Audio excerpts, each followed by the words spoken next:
There is a district in Birmingham, England called Aston. Plain streets, back-to-back houses, and sheet metal works. It is where heavy metal was born. Not in a studio, not in a club. In a factory district most of the world has never heard of. Because on his very last day working in a factory in that district, a 17-year-old guitarist put his right hand into a metal cutting press. The machine came down. And when he pulled his hand back, the tips of two of his fingers stayed behind. Doctors told him he would never play guitar again. Instead, that injury forced him to invent an entirely new way of playing. A heavier, darker, detuned sound that had never existed before. And out of it came heavy metal. You have probably heard that part. It gets told constantly, and the broad shape of it is true. Now here is the part that is wrong. Heavy metal is now one of the biggest and most durable subcultures on Earth. 50 years on, it fills stadiums on every continent, and it can be traced, more directly than almost any genre in history, to one injury, in one factory, in one dying industrial city. But the version of this story that gets repeated has three things badly wrong in it, and I want to be specific about them, because you have almost certainly been told all three. You have been told the band chose their famous name. You have been told the sinister chord at the heart of their first song was banned by the medieval church. And you have been told this all began with a man who put his hand in a machine on his last day at work. One of those is a myth. One of them is backwards. And the third leaves out the person who actually decided he would be standing at that machine at all. So today, we do it properly. The accident and the man who refused to quit. The already disabled guitarist who convinced him it was possible. Where the name really came from. How the grimmest city in England built the grimmest music in the world. And why, from the very first day, the world was terrified of it. Some of what you know is right. A surprising amount of it is not. To understand heavy metal, you have to understand Birmingham and Aston, because metal did not come from nowhere. It came from the single most industrial city in Britain. In the 1950s and 60s, Birmingham was a vast, smoke-choked landscape of factories, foundries, and metalworks. It was called the City of 1,000 Trades. If you were a working-class kid there, and you weren't academic, your future was already written. You were going into a factory. The city itself sounded heavy. The clang of presses, the roar of furnaces, the mechanical rhythm of metal being beaten into shape, all day, every day. The kids who invented heavy metal grew up inside that sound. They didn't have to imagine an industrial nightmare. They lived in one. And out of one grim Birmingham neighborhood, Aston, came four working-class kids. Tony Iommi, a guitarist. Bill Ward, a drummer. Terrence Butler, a bass player nicknamed Geezer. And a singer, born John Osborne, who everyone called Ozzy. None of them had money. None of them had prospects beyond the factory floor or, in Ozzy's case, a brief and unsuccessful career as a burglar that had already landed him in prison. They were exactly the kids the post-war British dream had no place for. And that turns out to matter enormously because the music they made was about to be the first music that spoke honestly to and from people like them. But first, the injury that started everything. Tony Iommi worked in a sheet metal factory in Aston, welding, a boring job that paid the bills and left his evenings free to gig. And by 17, the gigging was going well enough that he quit. He handed in his notice. And here is the first cruel turn. On that last day, he went home for lunch and told his mother he was not going back for the afternoon. She would not have it. She told him to go back and finish and not to let them down. So he went back. And when he got there, a coworker who normally operated a heavy guillotine press hadn't shown up. So Iommi, who had never been trained on it, was told to work the machine. He pushed a sheet of metal in and the press came down on his hand. When he yanked his hand back, the tips of his right middle and ring fingers came off. He was left-handed on the guitar, which meant those were his fretting fingers, the two fingers that pressed the strings. He doesn't even remember getting to the hospital. What he does remember is that somebody brought his fingertips in after him, in a matchbox. He was 17 years old, and every specialist he saw told him the same thing. Give up. You will never play again. And here is the detail that most tellings skip, and it's the emotional heart of this whole story. Iommi sank into a deep depression. He believed it was over. And then his old factory manager came to visit him and brought him a record. Iommi didn't even want to hear it because he couldn't bear listening to a guitarist do the thing he thought he'd lost forever. But the manager insisted he listen. And the record was by Django Reinhardt, the legendary jazz guitarist. And here's why that mattered. Django Reinhardt had been badly burned in a fire as a young man and had lost the use of 2 fingers on his fretting hand. He had gone on to become one of the greatest guitarists who ever lived, playing with essentially 2 working fingers. Iommi heard a man doing the impossible thing he had just been told was impossible, and it changed everything. If Django could do it, so could he. Iommi described that turn himself, and it is worth hearing in his words. He said he sat in the hospital with his hand in a bag, thinking, "That's it, I'm finished." And then eventually he thought, "I'm not going to accept that. There must be a way I can play." So Iommi set about solving the problem himself, and the solution he improvised is genuinely extraordinary. He needed to protect and extend his ruined fingertips. So he took a plastic bottle of fairy liquid, which is a British washing up soap, and he melted it down. He shaped the hot plastic with a soldering iron into little thimbles that fit over his fingers, then sanded them into shape. The homemade plastic caps worked, but he couldn't feel the strings and they had no grip. So he cut strips of leather from an old jacket and glued them onto the tips. 2 prosthetic fingertips, made from a soap bottle and a leather coat by a teenager in Birmingham on his kitchen table. That is what the entire genre of heavy metal is built on top of. But here's the crucial part, the part that turns a sad story into an origin story. Those homemade fingertips created problems. And every single one of those problems, in solving it, created heavy metal. Problem 1. He couldn't feel the strings through the plastic and leather, so he had to press incredibly hard, which gave his playing a heavy, forceful attack. Problem 2. The thimbles made delicate single-note solos very hard, so he leaned on power chords instead, 2 or 3 thick notes hammered together, which became the fundamental building block of metal guitar. Problem 3. Bending the strings hurt and was difficult, so he wanted lighter strings. They didn't really make light guitar strings then, so at first he literally used banjo strings. And finally, to reduce the tension on the strings even further and take the pain away, he tuned his guitar down, lower than standard. And a detuned guitar sounds bigger, heavier, darker. Every limitation, solved, pushed the sound in exactly one direction. Down, heavy, metal. Let me put that as directly as I can, because it is one of the most remarkable cause and effect stories in music. Heavy metal's signature sound, the down-tuned, chord-driven, heavy attack guitar, is not primarily an artistic choice. It is a series of workarounds for a factory injury. If that coworker had turned up for his shift that day, none of this happens. If Iommi had never lost those fingertips, the most likely outcome is that he plays like everyone else. And the specific sound we call metal is never forced into existence. The genre exists because a machine took 2 fingertips, and a stubborn teenager refused to accept what that was supposed to mean. So, Iommi, with his homemade fingers and his new heavy sound, ends up in a band with the other 3 Aston kids. At first they were a blues band, like every other British band at the time, and they were called Earth. But something was pulling them somewhere darker. Iommi's sound was heavier than blues wanted to be. And they noticed something strange one day, watching people queue up outside a cinema to be frightened by a horror film. Geezer Butler said it out loud. "Isn't it strange that people pay money to be scared? So why don't we make music that does that? Why don't we write horror, but as music?" And then Iommi wrote the riff that started everything. Slow, massive, menacing, built on a specific musical interval, 3 notes, that has a genuinely unsettling, sinister sound. That interval is called the tritone, and it has a fantastic nickname, the Devil's Interval, or in Latin, Diabolus in Musica, the devil in music. Now you will often hear that the medieval church banned this interval for sounding evil. That part is actually a myth, and we're an honest history channel, so we'll say so. There's no real evidence the church ever formally banned it.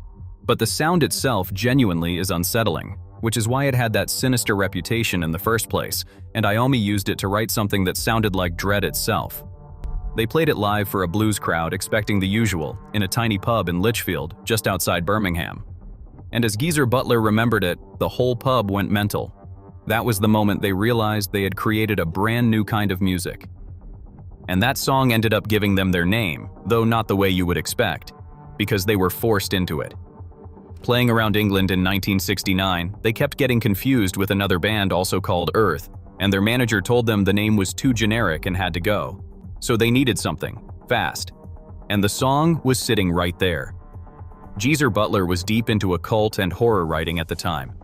He had written it after a genuinely disturbing experience, waking to what he described as a black figure standing at the foot of his bed, and he had taken the title from a horror film.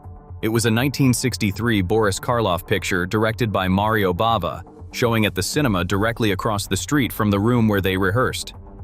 In August 1969, Earth became Black Sabbath. Notice the difference from every other origin on this channel. Grunge was named by an insult, techno by a boast, house by a record shop. Black Sabbath got their name from a name clash, a nightmare, and whatever happened to be playing at the cinema over the road. And it fitted them perfectly. And it wasn't just Iommi. The whole band bent towards the heaviness. Geezer Butler, the bassist, had originally been a guitarist.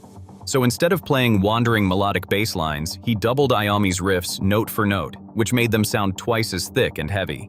Bill Ward, the drummer, played around the slow, massive riffs rather than just keeping time, giving the whole thing a lurching, ominous weight. And Ozzy Osbourne's voice sat on top, a strange, wailing, haunted sound that carried the dread in the lyrics without ever resolving it into comfort. 4 people, all pulling in the same dark direction, around a sound that started with 2 missing fingertips. So, what was heavy metal actually about? And this is where it stops being a story about a guitar sound and becomes a story about a class of people. Black Sabbath did something almost nobody in rock was doing in 1970. While the biggest bands sang about peace, love, flowers, and psychedelic bliss, these 4 kids from industrial Birmingham sang about the actual world they came from. Poverty, war, fear, factory drudgery, powerlessness. Their song War Pigs was a furious attack on the men who start wars and send the poor to die in them. This was music that looked at the hippie dream of the late 60s, a dream that had nothing to do with a working-class kid facing a life on the factory floor, and said, "That is a fantasy, and this is the truth." Metal was, from the very first note, the music of people the good times had left out. And that is why it had to be heavy. The heaviness wasn't just a sound, it was the message. You cannot sing honestly about dread and war and a grinding industrial life over light, pretty, optimistic music. The weight of the sound had to match the weight of the lives. When Black Sabbath detuned everything and slowed it down and made it enormous and dark, they were building music that finally felt like the world their audience actually lived in. For a kid whose future was the factory, this was the first music that didn't lie to him. It didn't tell him everything was beautiful. It told him the truth was heavy, and then it made the heaviness sound powerful. That is an incredibly potent thing to offer someone. Not comfort, recognition. And that is why the fans became a tribe rather than just an audience. Metal, more than almost any genre, built a fierce, loyal, lifelong subculture. Because if the music is the first thing that ever told you the truth about your life, you don't just like it, you belong to it. The critics, as we'll see, hated metal from day one, and never really stopped. Radio wouldn't play it. That rejection, instead of killing it, welded the fans together, us against them. If the respectable world thinks this music is ugly and stupid and beneath them, well, the respectable world thought the same about us. The bond between metal and its fans was forged in shared rejection, and that is why it has lasted 50 years. And the look followed the same logic. Black, head to toe. Where disco dressed up in glitter to be seen, metal dressed in black to project weight and seriousness. But it was more than a color. Like every subculture on this channel, the look was armor. Metal fans were mocked, dismissed as thugs or idiots, so the look became a way of declaring the tribe on sight. A denim jacket covered in band patches is a map of who you are, worn on your back, visible from across the street. It says, "I am one of these." It is the exact same instinct as the punk's safety pins or the b-boys' fresh sneakers. The outsider takes the thing they are mocked for and turns it into a flag they wave on purpose. The severity the outsiders laughed at was, to the tribe, the entire point. So what happened when it spread? Unlike disco, metal was never really taken over and sanded smooth by the mainstream because the mainstream never wanted it. Radio wouldn't touch it. It stayed, defiantly, an outsider music. But it did something else remarkable. It branched, endlessly. From that one Birmingham root grew an astonishing family tree. Doom metal, straight out of the slow heaviness of that first Sabbath album. Thrash metal, faster and more aggressive. Then death metal, black metal, power metal, sludge, stoner, and dozens more. Metal didn't get absorbed into the mainstream. It built its own entire universe alongside it, with its own festivals, its own economy, and its own global tribe. All of it still traceable back to a detuned riff written on a hand with 2 missing fingertips. Because from the very beginning, respectable society was frightened of heavy metal, and it stayed frightened for decades. The critics savaged that first album. Rolling Stone's review was brutal, but it went far beyond bad reviews. Because metal used dark imagery, horror, the occult, that devil's interval, and dread, it became a magnet for one of the great moral panics of the 20th century. Metal was blamed for corrupting the youth, for Satanism. Later, in the 1980s, there were campaigns, court cases, and congressional hearings in America, with parents' groups convinced that heavy metal records contained hidden satanic messages that would destroy their children. Bands were literally taken to court, accused of causing harm through their music. And here is the honest truth this channel owes you, because it cuts against the panic. Black Sabbath were not actually a satanic band. That is the great irony of the whole thing. Geezer Butler, who wrote most of the dark lyrics, was raised Catholic and was interested in the occult as horror, as atmosphere, the way a horror novelist is. Read honestly, the songs are often deeply moral. Many are warnings about evil, not celebrations of it. Some are straightforwardly anti-war. The people clutching their pearls were reacting to the costume, the black clothes and the spooky covers, and missing the meaning entirely. And that gives the game away, because the panic was never really about the devil. It was about class. Here was loud, threatening music made by working-class kids for working-class kids that the respectable world could not control and did not understand. The moral panic dressed itself up as concern for children's souls. Underneath, it was the sound of people in charge being frightened of the people they had left behind. And notice, because we have seen versions of this the whole way through this channel. Disco was attacked for being too black and too gay. Punk was dragged before a moral panic for being too rude. Hip-hop would spend decades being blamed for society's ills. And metal was hauled into court for being too dark and too working class. Over and over, the same thing happens. A group locked out of the mainstream builds something powerful and true, and the mainstream's first response is not to listen, but to be afraid, and to try to shut it down. Metal is one of the purest examples there is. They were frightened of it on day one, and they were frightened of it precisely because it was real. So what did that injury build? Black Sabbath's first album came out on Friday the 13th of February 1970. The critics hated it. It is now almost universally called the first true heavy metal album. From it grew one of the largest and most devoted musical cultures on the planet. Every down-tuned guitar you have ever heard, in metal, in grunge, in 100 heavy genres, is a descendant of the sound Tony Iommi was forced to invent. Grunge itself, which we covered right at the start of this channel, is partly Sabbath's grandchild.